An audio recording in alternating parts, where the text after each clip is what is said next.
Professor Mike? I'm looking. Are any of the three speakers here? Yes, the one speaker is Ron. Sorry, Ron. Ron? Ron Giblin? Yes, Ron Giblin. Okay, I think. Good morning. Yep, I am here. Okay, good. Yes, go ahead. Start. While other it's no. I think it's moment, Professor Mike. I see Charles is coming and raise hand. Yes. Okay. The technical support. Can you take Charles in? IMBA. Can you take the IMBA in? Just a moment, because it's in the I room. already sent them the request for it. Okay. And there are Professor Amin also. Can you also send requests? And is this session chair I am here? here. Yes, yes. The who's chairing this one? It's Christy. Goodnight. You can take it till Christy is joined. Hi, Okay. Charles. How are you? Nice Okay, to having me. participate in our event. It's Yes. competing Yes. with your event. Oh, no problem. Yeah, go ahead, Professor Mike, and present Charles. Okay, Charles Ross will give the first talk here. So if he's ready, he's certainly welcome to proceed. Great. Well, fantastic. Thank you, Professor. Is it Bustler? Bustler, it is. Thank you. Bustler. Okay. Thank you for the introduction. And it's definitely a pleasure to join the international conference. Wanted to congratulate Dr. Hannadi for putting together a great lineup of speakers and Marvelous topics. Last year, unfortunately, I was planning on joining the convening, and because of some logistics, wasn't able to, but just honored and pleasure to be a part of the convening this year. And it's a pleasure to speak with everyone. So in reference to the title for the convening, I am going to go ahead and I think hopefully share my screen and share some slides. Perfect.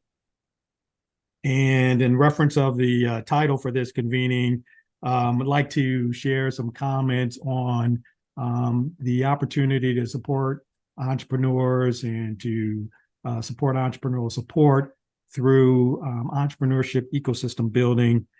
This is a topic that's been top of mind for MBIA in our community of practitioners.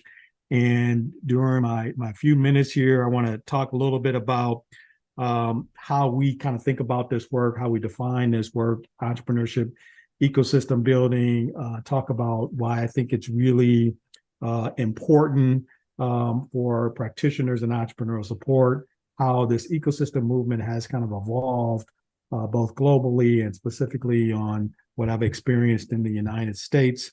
And then lastly, just wanted to share some opportunities for practitioners to engage with MBIA to start or further their journey and applying ecosystem building competencies to their work. As I share my comments here, I'm going to hopefully try to put some links into chat on some resources that I'm referring to. So if I can navigate the technology, I'll go ahead and do that. But first, let me just talk a little bit about MBIA for those of you who do not know us. So MBIA is an acronym that stands for the International Business Innovation Association. We are a 30-plus year organization of practitioners that are focused on empowering entrepreneurial support organizations to be more impactful. We were formed in the early 1980s to support managers that were specifically doing business incubation. Over the years, we have evolved to be service model agnostic, but specifically focusing on entrepreneurial support organizations. And our community right now is about 1,000 or so professionals, 400 organizations. And we are active in about 30 countries in just about every state in the United States. And these are the three core buckets that we look to leverage to add value to our community, to provide a set of resources to help this work, provide training, and then provide thought leadership in the space. Okay, so with that introduction, to provide a little context to my comments, let's dive into the topic of entrepreneurship ecosystem building. And I know that there's been a lot of discussion over the past day and a half, and there's going to be a lot of discussions tomorrow on this. I'd just like to share a couple of definitions that I think just kind of grounds the discussion, and definitions that I'm fond of to help us think about this work. And these are definitions that are mostly espoused by an organization called the Ewing Marion Kauffman Foundation. This is a philanthropic U.S. foundation that's done a lot of work in increasing well-being in communities through entrepreneurship and ecosystem building. The definition that they use for an entrepreneurship ecosystem is pretty simple. Their definition is that it's a network of people who are supporting entrepreneurs, and it's a culture of trust and collaboration that allows for these people to interact with each other successfully. So I think that that's a pretty simplistic kind of definition of a topic that is pretty complex, and it's a definition that we like to use in thinking about this work. And then applying this to the work of ecosystem entrepreneurship, ecosystem building, the definition that they use there is that this is really a new approach to economic development. And it's an approach that's focused on helping both people and communities achieve economic independence, and doing that through entrepreneurial success. And what I love about that definition is that it kind of frames it in a context that all countries are familiar with, which is around the work of economic development, but it extends that to include not only communities themselves, but the people who are involved in those, the entrepreneurs that are involved in those ventures. And it talks about success measures being economic independence and also entrepreneurial success. So with these definitions in hand, let me provide a little bit more context on what we've observed in terms of how this field has evolved.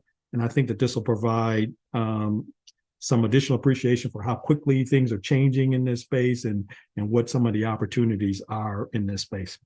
So about 15 years ago, there was a lot of attention around this concept around entrepreneurship ecosystem building.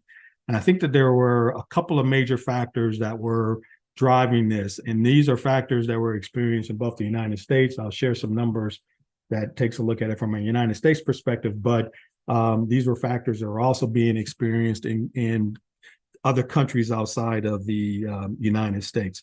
So first of all, there was a recognition of this whole concept of these the outsized impact that new and small firms, high growth firms were having on a country's economic impact or economic output. There was a study that came out in around, I think, 2005, 2008, 2009 timeframe from the Kauffman Foundation that looked at U.S. small and new companies and had the finding that companies less than 5 years old were responsible for nearly all of the net new job creation. And then kind of complementing that, there was a study that was done in the United Kingdom that kind of profiled these high growth companies that represented about 6% of the economy, but was responsible for 54% of all of the net job creation. So a lot of interest around these high growth companies, these new companies, these startup companies. Then in around 2000, we were starting to see kind of mid 2000, which represented on this slide here in the US, a dip in entrepreneurship. So this particular graph takes a look at the percent of firms that are entering the market and exiting the market from the time period of 1982 to, I think, 2020. And you can see just a gradual decline over that time period, but a pretty significant decline starting in 2006. The other factor that kind of has driven a lot of this interest in entrepreneurship ecosystem building is that gray bar that you see right there at like 2008 to 2009. That gray bar is a recession. And so you had these factors that, people were recognizing these high growth companies, but entrepreneurship engine was declining. And oh, by the way, we're in a recession. And so these factors, I think, kind of contributed to more and more countries transitioning to policies that were focusing on high growth entrepreneurs. And in the United States, that's actually precipitated into kind of a new way of thinking about economic development. So in the 30s, most of the economic development was focused on large companies and the concept of attraction. In the 80s, there was a shift towards focusing on small businesses, but that was also focused on specific interventions with companies. So these were all programmatic approaches. Then in the 90s, you started to see kind of a shift towards more of, let's look at the environment in which companies are growing in. And there was a lot of work around cluster-based development in the 90s, but this was really focused on industries and not necessarily exclusively on high growth companies. And now we're seeing entrepreneurship ecosystem building that's focused on entrepreneurial companies. So just wanted to provide that little kind of background on kind of where the journey that we've taken so far. When we look at what's going on in the U.S., there's a couple of other moments that I'll share with you that provide some context. So many of you might be familiar with the work of Daniel Eisenberg, who put out an initial framework for entrepreneurship ecosystem building. That was in 2011. It was also complemented by much of the work that's been done with Brad Feld, where he's looked at specifically some data around starting up communities in cities like Boulder, Colorado. Then in 2017, you start to see in the United States some field building efforts where the Federal Reserve Bank in Kansas and the Kauffman Foundation are pulling together thought leaders in this space to talk about how do we really develop this practice in this field. And then you had the pandemic and the racial reckoning in the United States that also brought more focus to how do we make sure our ecosystems are diverse, inclusive, and equitable. And then on the federal side, we've seen several major federal fundings that have really emphasized the importance of ecosystem building for supporting this particular work. And then I'll talk a little bit later. And a couple of years ago, the NBIA, we received funding from the Kauffman Foundation to work on a collaborative project to set up a network in the United States focused on advancing the practice and the field of entrepreneurship ecosystem building. So that kind of gives you a little sense of just kind of the journey that we have been on. Currently, right now, we believe that there are just tremendous opportunities to enrich the work of both entrepreneurial support and then entrepreneurship ecosystem building by really exploring kind of the intersections between this work, overlays on this between these streams of work, and opportunities for alignment. First, in terms of alignment, we think that entrepreneurial support and ecosystem building complement each other very well. So while they're both centered around entrepreneurs, the way in which the work is accomplished differs, and the mechanism for doing that work differs between entrepreneurial support and ecosystem building. So, because clearly for entrepreneurial support, we're looking at how do we directly support the entrepreneurs and those ventures that they're supporting. And in the case of ecosystem building, it's a lot more of holistic systems-based work where we're looking at not how we optimize individual parts of the ecosystem, but how do we optimize the summation of the parts and making sure that all of the sectors are involved and these sectors are are communicating and talking to each other. So we think that there's good complements there between this work. We also think that it's very symbiotic. So, clearly we can understand how a strong ecosystem where if capital is available or corporate organizations know how to work with startups is good for startups, and vice versa. As we look at trying to engage other folks into entrepreneurial ecosystems across our communities, being able to have a strong and rich set of entrepreneurial companies that are really pursuing differentiation and creating value is important for the value proposition around ecosystems. So we think that they're symbiotic. And then the last thing I will mention is, especially from the perspective of those of us who have been doing entrepreneurial support for several years, this movement around entrepreneur ecosystem building will be bringing in new resources into the opportunity to bring new resources into this work. Clearly bringing new organization and people into this work. And I think it's really incumbent upon those of us who have been doing this work for a while, at least in the entrepreneurial support area, to be able to articulate how we are aligning with individuals who are doing ecosystem building, individuals and organizations, and how we are adopting some of those competencies and best practices. Let me talk about the role that NBIA is playing. So given all of this that I've talked about, we're really excited about anything we can do to advance the field of entrepreneurship ecosystem building. And then we're focusing our work in two ways. So one thing that we're doing is we are a part of an initiative called the Ecosystem Building Leadership Project, which is the initiative that I referred to earlier to stand up a network within the United States to advance this type of work. We are honored to be a part of that leadership council, and that initiative is going to be focused on three areas. How do you better define what entrepreneurship ecosystem building is, really being simple on how we define it? How do we do more of this work better? And then how do we bring more resources to the field? So that's one way we're going to be advancing the field. The other thing that we're going to be doing is really helping our community come along in understanding the opportunities around ecosystem building, and also being able to adopt some of these competencies. So I'm going to talk a little bit later here in my next slide about several convenings that we have coming up. Will be an excellent opportunity to learn about ecosystem building, entrepreneurship ecosystem building. And then we're really excited that at the beginning of the year, we're going to be launching a new community of practice that's going to be focused on helping entrepreneurial support organizations specifically look at how to adopt diversity, equity, and inclusion practices to better amplify their program outcomes.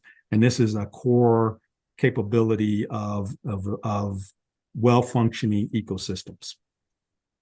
Charles, everything is excellent here. We're running a little short of time. So if you can wrap this up in the next 30 seconds or so, I greatly appreciate it.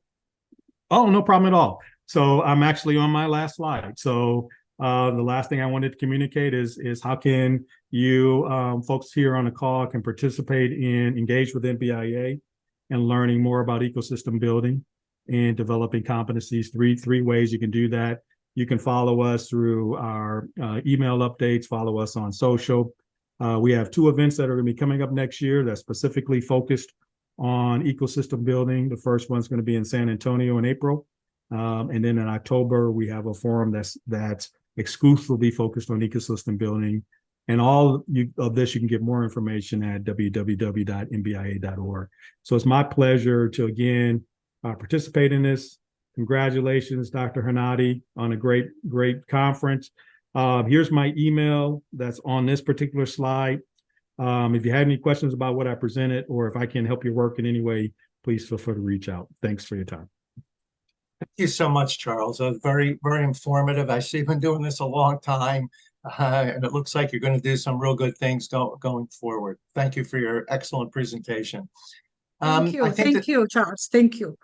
I think the next one is Amin. Yes. Professor Amin. Amin, sorry. Hi. Hello. Apologies, I need just to adjust the camera. Hi, good afternoon, everyone. Okay. I normally take the sort of online calls from the home. I'm now in the office, so now hopefully it will be suitable now too. Excellent. Thanks. Please proceed. All right, thanks very much.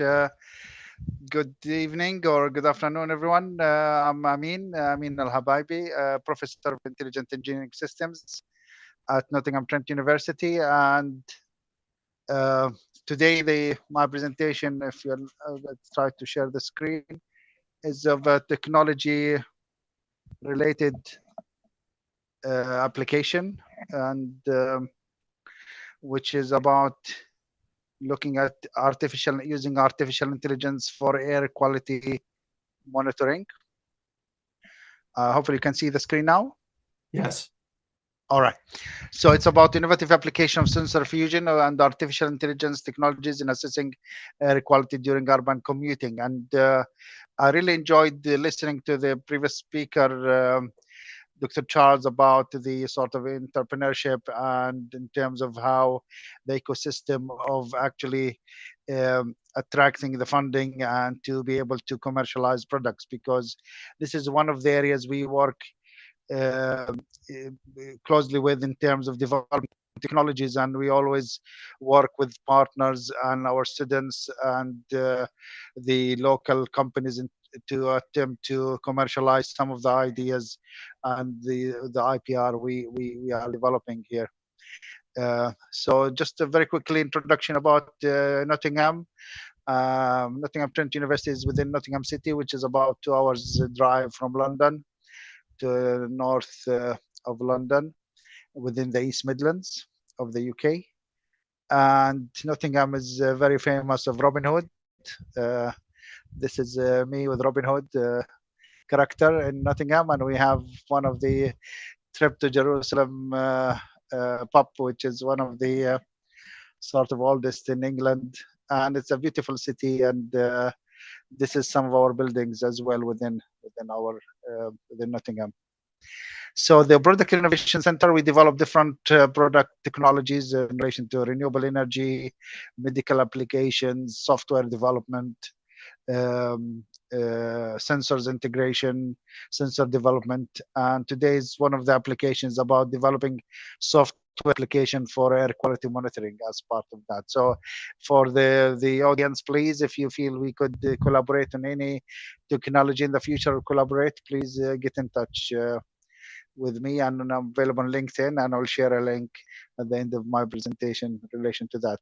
So the Product Innovation Center, we look at condition monitoring, artificial intelligence, enabling technologies, medical design, people-centered design, and sustainability, and all of that within the context of entrepreneurship and supporting businesses or developing our own businesses in relation to putting products in the market. So the air quality is one of the very interesting sort of areas we are working on at the moment, because the microplastic in the environment is increasing, for example, and there is, the research shows that in microplastic from automotive tires, for example, is significant tons per year, and this is most likely not related to electric cars or diesel or petrol cars, because tires basically will continue, because I don't see, I'm not aware of any development in or change in the tire technology between electric cars and diesel and petrol cars. So there is significant sort of pollution in cities in relation to wear on tires. I will focus on the UK as a case study here to look at the pollution, for example. And if you look at the roadside versus urban background for particulates, 2.5 microns emitted from in the environment, and you can see there is always roadside has got higher level of air pollution particulates in comparison to the urban background. And interestingly, rush hours always has got an increase. So 9 a.m., the rush hour at 9 a.m. and the rush hour in the evening will always have increase in air pollution monitoring. And what we found over the years in the UK, for example, the average is decreasing. So it's a good news. The air quality is improving, but still there is fluctuation, and roadside is higher than urban background because, again, most likely cars, diesel engine sort of, and engines, and the tires wear, and that's aspect of the pollution levels affecting that in terms of particulate. And the annual average is still decreasing as well. So that's there, we are heading towards the right direction. But there are many news about that the government set to miss their pollution goals. For example, that's on the BBC website 2022. So there is more effort is needed in relation to that. So what should we do? That's one of the questions, one of the entrepreneurship ideas we have, and one of the innovations. What do we do, and how we can actually measure and assess the air quality during commuting? So one of the BBC news was this is basically was about that walking to school is better than using the car for children. And this is simply what we found, that was, we questioned that, because if children are walking next to the roadside walking to school, that means the air pollution most likely will be high. So I assume for this study, the walk was in a park, not actually on a main road. So that's one of the applications. And there was another study in another city in Leeds, where they have compared between cycling, using the bus, the car, and walking in a stretch of road which is busy at the peak time, and they found actually cycling was the best one. And now this is not related to the air quality. Actually, it was related to the time spent to cover that stretch of road, and therefore the bicycles was the fastest one. Walking, actually, and contradicting with the previous news, actually was the worst, because people would, if they're walking, they will spend more time on the stretch of road, therefore breathing more pollution. So there was conflicting sort of ideas about how can we develop a technology to actually see the air quality aspect. So this is a stage one of our project that we've done to look at air quality during meeting. So what we've done, actually, we developed a software where we're integrating air quality from portable sensors and GPS data together. And prior to COVID-19, we've started the first experimental work where people will take the sensor with them when they commute to university, work, and back home, and we can see actually the air quality they breathe. It doesn't matter what journey they take and what mode of transportation they take, whether it's a bus, whether it's a bicycle, or a combination of tram and so on. And this is an example of the software we developed, where basically we will look at the person who walked in the morning to the bus, walked again, and used a car or a taxi, and walked again. And there are variation of mode of transportation. And we actually looked at the location and the air quality during that process. And we developed a map as well in relation to air quality. So we developed the geographical location of the air quality as well as the mode of transportation. And we found the air pollution increases more in the city center than in the further away from the city center. And that was the 3D map. But also, interestingly, we found that using the tram in the city of Nottingham, where we've done the study, was the best air quality during commuting. And we found cycling and walking worse than a car in that case as an average. And the worst was the bus, because the majority of buses were diesel buses in relation to, as a comparative, of course, between the particulate 10 and 2.5. So that was one of the technologies we developed. And then we moved to stage 2 in terms of looking at cycling. Wanted to see how cycling specifically are affected by air quality. So in that case, we developed, we added another sensor, the GoPro, so that we can actually see what cyclists are affected by, what sort of environmental situation the cyclists are cycling through, as well as the pollution level, so that we have better understanding. And therefore, we integrated also artificial intelligence to look at the availability of trees, cars passing by, and to identify if they are electric cars, diesel cars, or actually petrol cars. And we developed also a map, which was very useful, because in that case, we could support the people, inform people about what the best option to cycle or to commute in relation to that within their journey through the city. And we developed also a map of the pollution. You can see here we integrated that data with the location and also the particulate readings. And you can see some locations, there's a huge area of high concentration of air pollution because of the junctions where the cyclists were used to cycle through. And this is particulate 2.5 in relation to that. Now, one of the things we found is the electric cars versus petrol and diesel cars.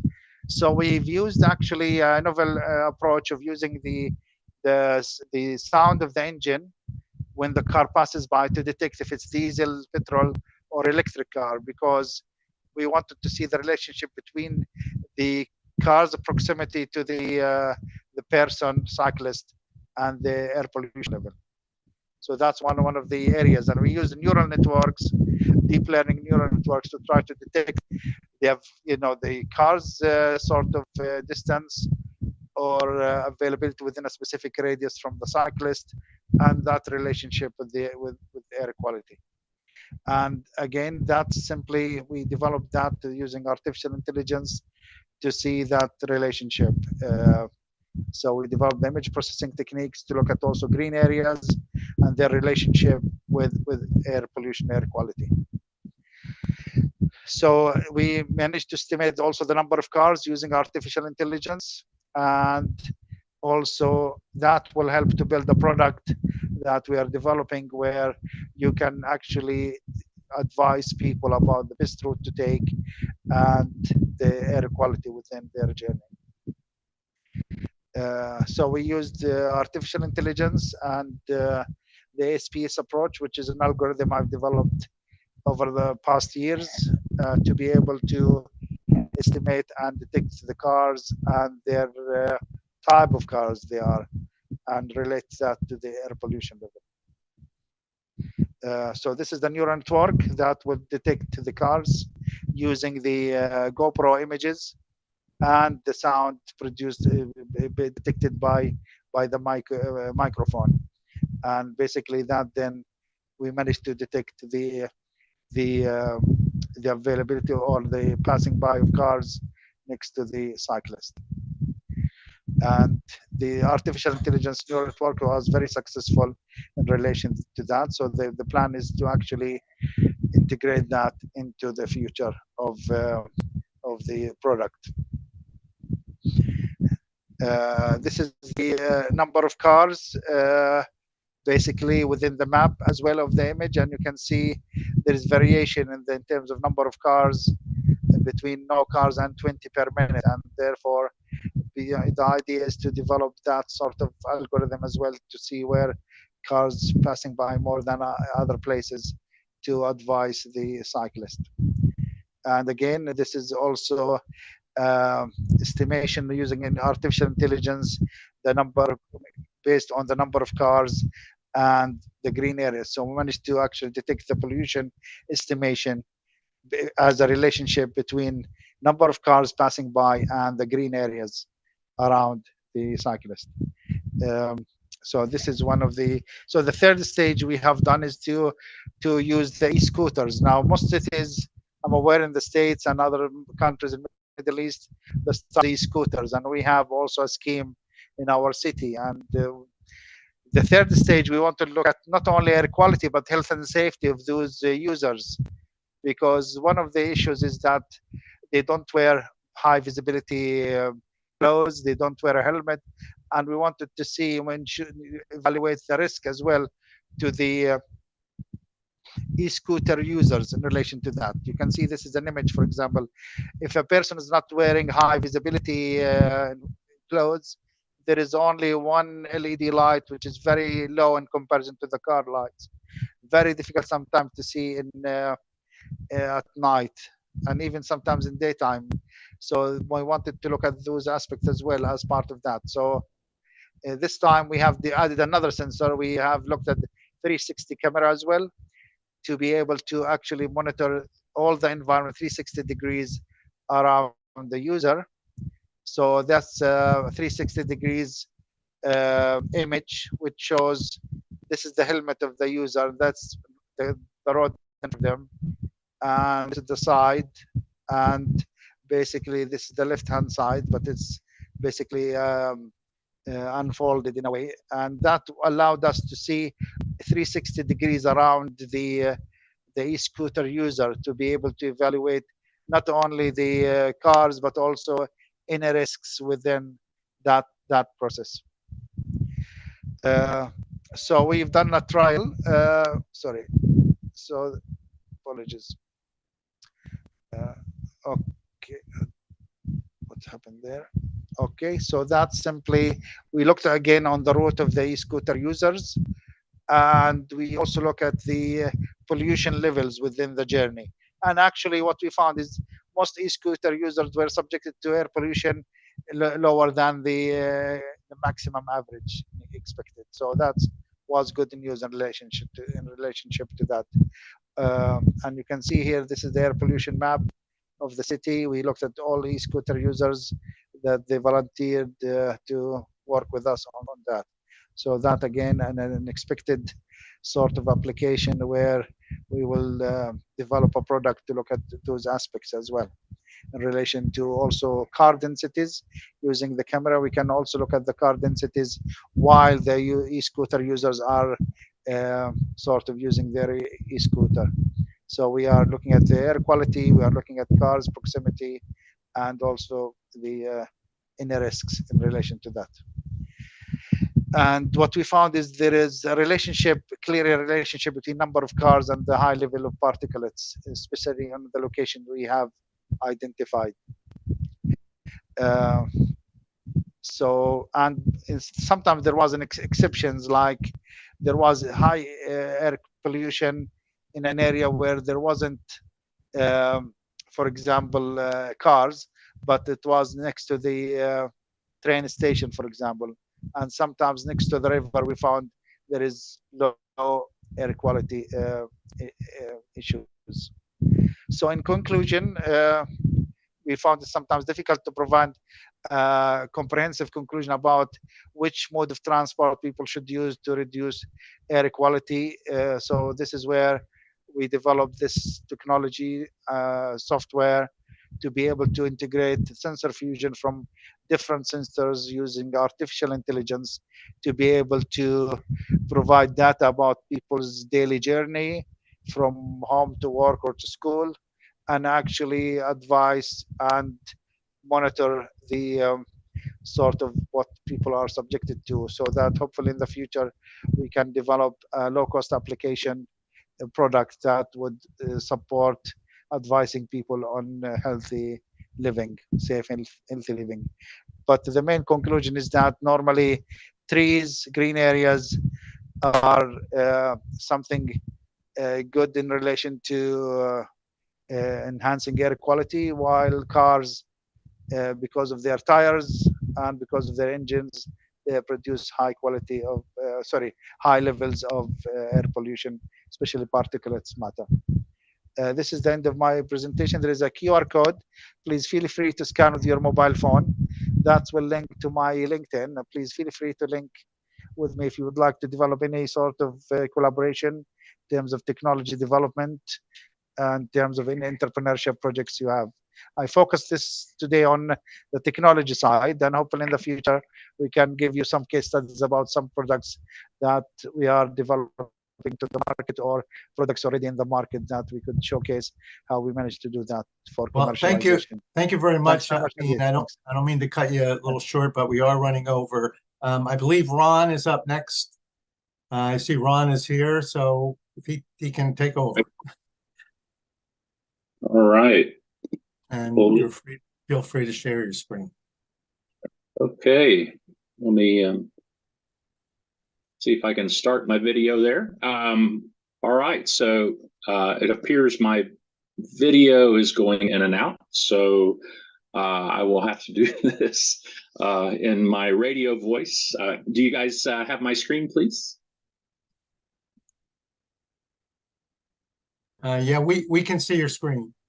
Okay. And does it have the, I just want to be sure I've got the appropriate one. I can't tell from what's here. Is it Your name, the future of work?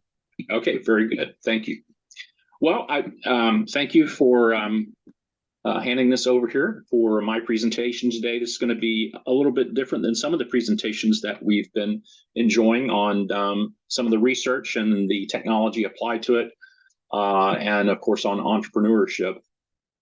I'd like to express my gratefulness to the organizers of this conference, and especially Dr. Hanadi. This is the first time I've had the opportunity to be a presenter, and I'm certainly delighted to extend a warm welcome to all the participants here in the innovation and AI ecosystem, gathered here for what I hope to be a helpful orientation towards competitive strategy and what it means to the future of work. Following this presentation, I believe in another hour or so, we'll also have a roundtable on this topic. So I look forward to having an opportunity to gather some perspectives and through the questions that might be asked. So my name is Ron Giblin. I'm a principal AI strategist and solution architect, seasoned business and IT expert with 30 years experience, been a member of the IEEE P7010 work group on ethical AI design. I'm educated in economic development topics and innovation ecosystems. I specialize in advanced design concepts and principles and using a multidiscipline approach to strategy and implementation. Well, today, getting into what we're hoping to focus on is this newly arising challenge of balancing humanity and AI, which is going to redefine the future of work. We certainly stand at the threshold of a new era where the intersection of human ingenuity and artificial intelligence promises to redefine the landscape of productivity and employment. I think the essence of our discussion today hinges on discerning the crucial inquiries we must both pose and address regarding the equilibrium between human values and artificial intelligence. It's the questions we ask today, and certainly more in the near future, that it will set us upon a path of innovation and AI's relationship to humanity. For me, the heart of our dialogue should help us explore and answer three pressing questions that we'll dedicate the next sections to explore. And those are, how should we think about the future of work in evolution in light of AI advancements? In shaping our future, should the paradigm be AI-centric or human-centric? And what is the default lens being pushed by big tech today? And where can humans outperform artificial intelligence? Are there natural and unique qualities of human contributions that are complementary to ongoing competitiveness? Our exploration and the subsequent answers to these questions are not merely academic. I believe they hold the power to direct our collective strategy and future. So, coming to the first question, how we should think about the future of work, I think it's becoming an increasingly urgent question, and one that is recently, in the light of AI progression, has quite a few people looking over their shoulders and wondering if their jobs are at risk. So what are the pillars of capabilities that are defining competitiveness in the global and enterprise landscape? What will frame the problem to be solved that drives solutioning and innovation, acting as our guidepost? Will technology be aimed at driving better products, services, or eliminating jobs in the front or back office? Will this be the next era of technological development characterized as a race to the bottom through competitive commodification, or a race to the top based on competitive differentiation? And so we want to ask today, what is defining the global competitive landscape in the great powers contest, but also in enterprise? In the early 2000s, the digital revolution reshaped the competitive global landscape. And as startups emerged that could scale rapidly with unprecedentedly small workforces, we started to see things become very concentrated in what was characterized by David Bollier's work in the Power Curve Society as a shift in social equity and power. This shift saw a decrease in labor needed to generate revenue, with programmers, platform managers, and investors emerging as primary beneficiaries of the power curve, using platforms to replace people in e-commerce, marketing automation, payment gateways, and settlement processes. By 2023, this transformation is evident across most of the advanced economies, with the battle for economic dominance hinging on the mastery of data and artificial intelligence.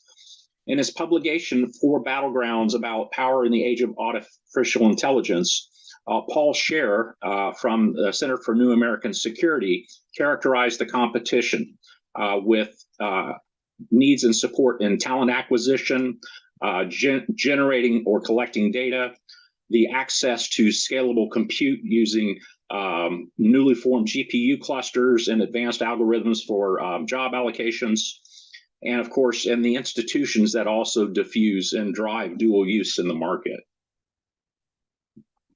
So coming to the first or second question, certainly about what the paradigm should be, AI-centric or human-centric. I think this is an opinion based in philosophy, and whether to place our faith primarily in human ingenuity or the potential of AI and cognitive automation. And it's this philosophy that's pivotal as we contemplate our future, and a future sculpted by our values, conceivably also our fears. Now, my personal appreciation of humanity runs deep, as all my loved ones, barring my canine companions, are members of the human race. Yet my practical side recognizes that zeal unbacked by viable business models often leads to unmet aspiration. Pragmatism necessitates a business perspective that assesses competitive strengths through the synthesis of people, technology, and processes to deliver distinctive value to customers and to enhance brand engagement. And it is this that dictates a need for the management strategy, sometimes referred to as a paradigm. Today, my philosophy and pragmatism have led me to concentrate on helping enterprises develop a suite of initiatives that prioritize sustainable competitive distinction. This approach would champion human-led differentiation and augmented with automation efficiency, fostering a complementary rather than an adversarial relationship between human capacity and technological prowess. The evolution of management strategies has been spurred by digital innovation, broadening consumer outreach and interaction. We've transitioned from the attention economy, where the internet replaced traditional directories and traffic metrics reign, to the engagement economy marked by the rise of e-commerce, supplanting some physical stores with metrics like conversion rates and average sales. And then came the experience economy, blending physical and digital commerce while tracking customer satisfaction and loyalty as indicators and future revenue. This paradigm continues to evolve. So what's the next capability in the new paradigm that the digital evolution will unlock? Well, we're seeing it emerge as relational economy and relational computing in support of relational economy.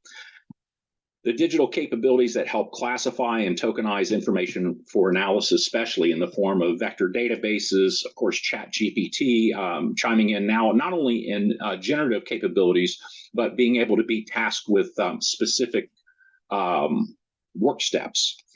As someone in contact with business leaders and technology, first, I should say that I observe a disorienting gap in strategic vision and management strategy in enterprises, a kind of vertigo. I believe, in part, it's stemming from not mapping technology to system actors and activities that are the basis of competitive differentiation, which I'll cover in another few slides, but also due to the influence of big tech and organizations, which, in my opinion, are not the right partners for this.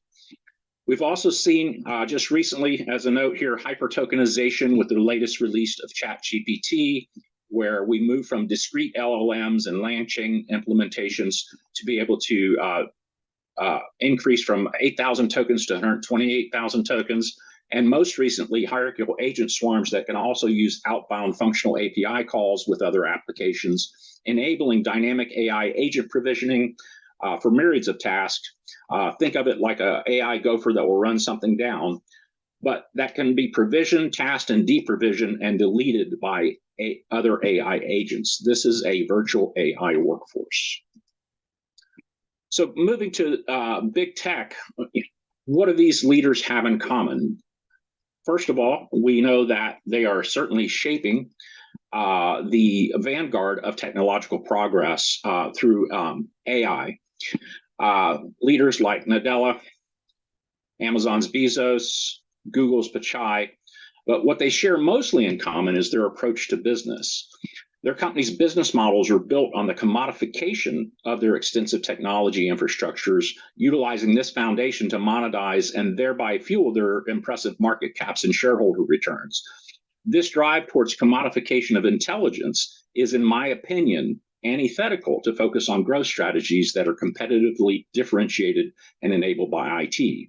These tech giants harness cognitive automation to streamline and, in some instances, significantly supplant human labor. The cornerstone of their revenue generation strategy is deeply rooted in out of the three primary effects of technology on workforces, in the form of productivity gains and reinstatement effects identified by scholars at MIT and Boston University. It's the reinstatement effect, which also flow into the third element of displacement, that redirects tasks to specialized teams of programmers and engineers within the company, and this is what they're banking on. The automations are currently aimed at high-rigor, policy-driven processes that can replace back-office workers. Concurrently, front-office automations are being employed to reduce the need for human labor in handling routine customer interactions. Left unchecked and uncontended, this strategic pivot to cognitive automation, championed by big tech, is more likely to lead to a broad industry trend where, instead of raising the game and capabilities of organizations through strategic IT, that the easier path will be chosen, which is the one that leads to commodification these industry leaders intend as part of their own growth strategy. So where can humans outperform AI?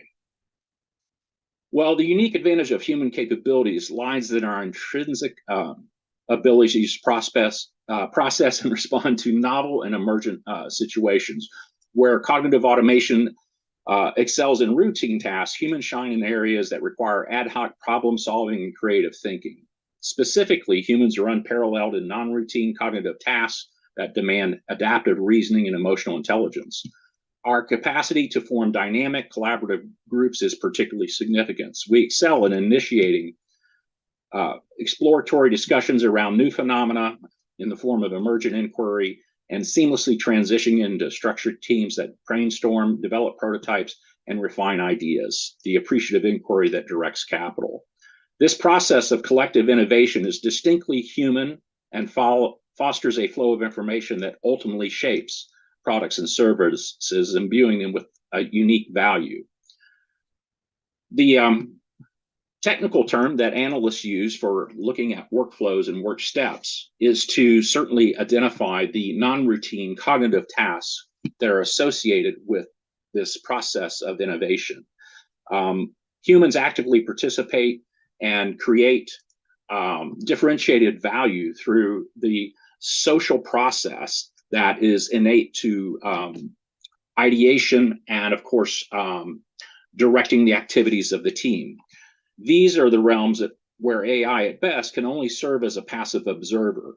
Humans possess shared ontologies, systems of belief and understanding that are communally constructed by cultural and social nuances that AI cannot authentically grasp or mimic.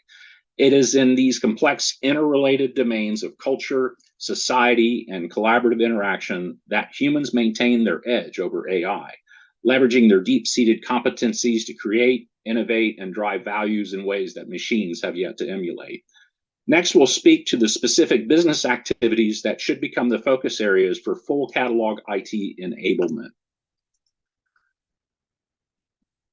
So I bring the value curve of differentiated task as a helpful way to engage in thinking about differentiation that supports a race to the top rather than only having mainstream AI vendors that will be well satisfied with monetizing technology that is not focused on differentiation. The value curve framework stands out for its ability to graphically depict the various activities involved in the life cycle of a product or service. spanning pre-production, manufacturing, post-production phases. What enhances this model is its capacity to pinpoint precisely where customer impacting value is generated. For instance, during the product design phase, crucial decisions about the product's form and features are made and tested, ensuring they resonate with the intended market. This is an area where social signals and processes help collect information that inform and validate product design choices and feedback on prototype commercialization evaluation. This model extends to the communication of the product or services to potential users, encompassing marketing strategies, the selling approach, and ongoing support post-purchases. It is with these stages that human input is invaluable. Humans possess the unique ability to tailor and localize products to align with specific cultural context, linguistic nuances, demographic preferences, fostering a deeper connection between the customers and organization. A pivotal aspect of this human advantage is the continuous innovation and engagement with customers. Humans excel in providing empathy and advocacy during interactions, which are crucial elements of the brand experience and episodes of interaction, known as moments of truth in consumer science. Such interactions can be transformative, turning customers into satisfied endorsers and even ambassadors of brand. The continuous spectrum of care and the capacity for empathy are what often lead customer satisfaction and loyalty, making humans indispensable in crafting and maintaining the relational aspect of the value curve. Next, we'll talk about improving the aim and process to support human differentiated value. Ron, could I interrupt for just a second? This is very fascinating and extremely interesting. We're a little tight on time. So if you could wrap this up in the next minute or two, I greatly appreciate it. Sure. Just 2 more slides. Thank you. All right. The strategic direction should focus on enhancing and expanding human capabilities rather than simply automating their roles and responsibilities away. Humans excel at creating and delivering products with an understanding of complex social dynamics using social process. By supplementing human processes with strategic and operational insights, creating virtuous cycles of intelligence, we can enrich the product design process. Integrating data from social media, customer support interactions, and blog feedback can inform product improvements, feature development, driving product owner prioritized backlogs, and ensuring alignment with evolving customer needs and preferences. Similarly, in the realms of marketing, sales, and service, infusing additional intelligence can refine the personalization of customer interactions. An augmentation approach allows for a more nuanced understanding of customer behavior and puts the product and design and delivery teams in contact with the evolutionary and selective pressures of the market. In essence, to prepare teams for their future, they must be intricately connected to their markets and customers. This connection is forged through signal to action flows, streams of data and insights that highlight current issues, guide informed actions, and resolve underlying causes. By doing so, teams are not only reacting to the present, but they're strategically positioned to meet the future head on. So the future of work, it is possible that this AI-driven ecosystem wanting to advance its own strategic foresight will continue to recognize and preserve the unique human contributions that are crucial for maintaining customer loyalty and profit margins, and that it should remain committed to fostering unparalleled globally competitive skills. If my words reach you today, understand that I am convinced that the genesis of a truly innovative ecosystem lies in embracing the appropriate paradigm, but even more crucial is your own story, the narrative you craft about humanity's irreplaceable role in sustained value creation within business. I extend an invitation for you to join me on the extraordinary expedition towards human advancement. Reaching for the gold is a step towards a future that elevates the finest aspects of our nature, empathy that ignites outstanding abilities and generates substantial value. Thank you so much, Ron. That was extremely interesting. I wish we had more time to discuss this, but we're running